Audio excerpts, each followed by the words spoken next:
When I first entered into companionship with him, I happened one day to be seated before him in the congregational mosque.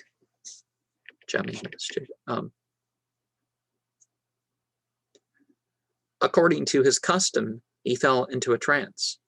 I supposed that he was going to sleep, and I said to him, "If you desire to rest for a short time, you will not seem to me to be far off." He smiled and said, "Apparently you do not believe that this is something different from sleep. The following anecdote presents greater difficulties. Maulana Nizamuddin Kamush relates that one day his master, Alauddin Attar, started to visit the tomb of the celebrated saint, Muhammad ibn Ali Hakim, at Termid.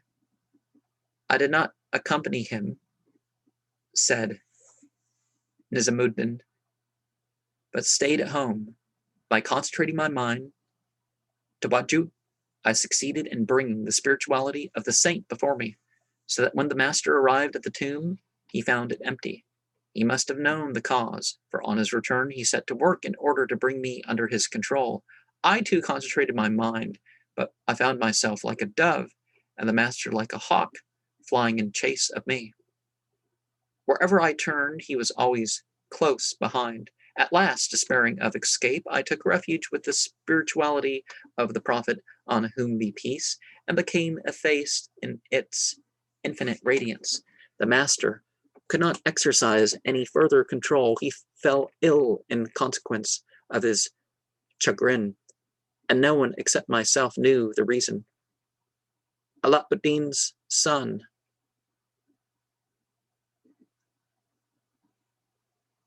Khwaja Hassan Attar, possessed such powers of control that he could at will throw anyone into a state of trance and cause them to experience the passing away, phana, to which some mystics attain only on rare occasions and after prolonged self-mortification.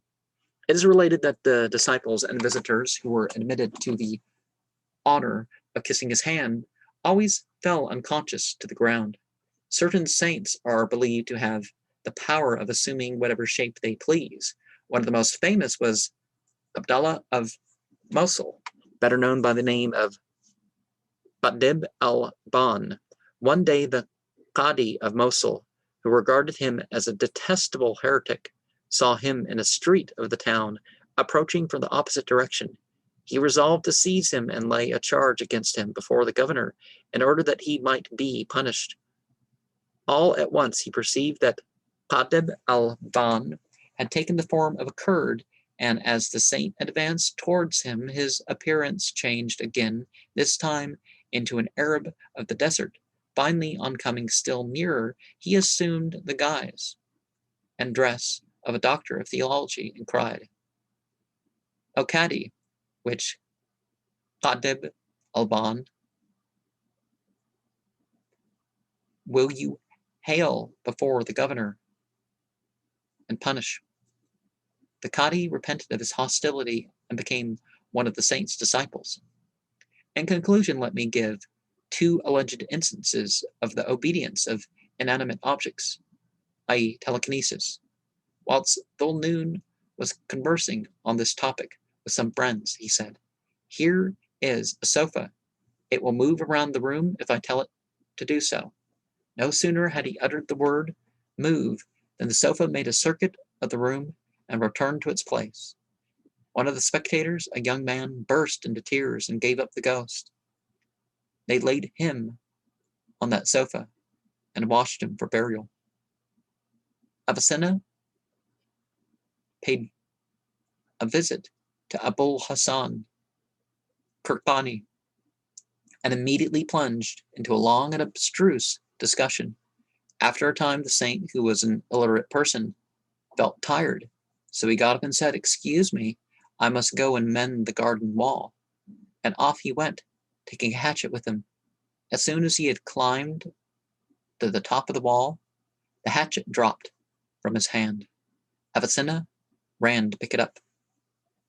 But before he reached it, the hatchet rose of itself and came back into the saint's hand. Avicenna lost all his self-command, and the enthusiastic belief in Sufism, which then took possession of him, continued until, at a later period of his life, he abandoned mysticism for philosophy. I am well aware that in this chapter, scanty justice has been done to a great subject. The historian of Sufism must acknowledge, however deeply he may deplore, the fundamental position occupied by the doctrine of saintship and the tremendous influence which it has exerted in its practical results.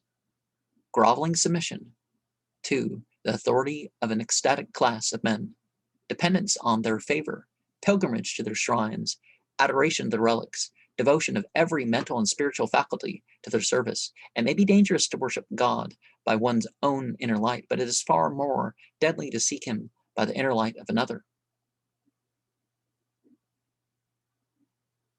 Well, certainly vicarious, right? Vicarious holiness has no compensations. This truth is expressed by the mystical writers in many an eloquent passage, but I will content myself with quoting a few lines from the life of Allauddin Attar, the same saint who, as we have seen, vainly tried to hypnotize his pupil in revenge for a disrespectful trick which the latter had played on him. His biographer relates that he said, "It is more right and worthy to dwell beside God than to dwell beside God's creatures," and that the following verse was often on his blessed tongue: "How long will you worship at the tombs of holy men? Busy yourself with the works of holy men, and you are saved." Tuta Kegori Mardan Ra Parasti Begir de Kare Mardan Gard Urasti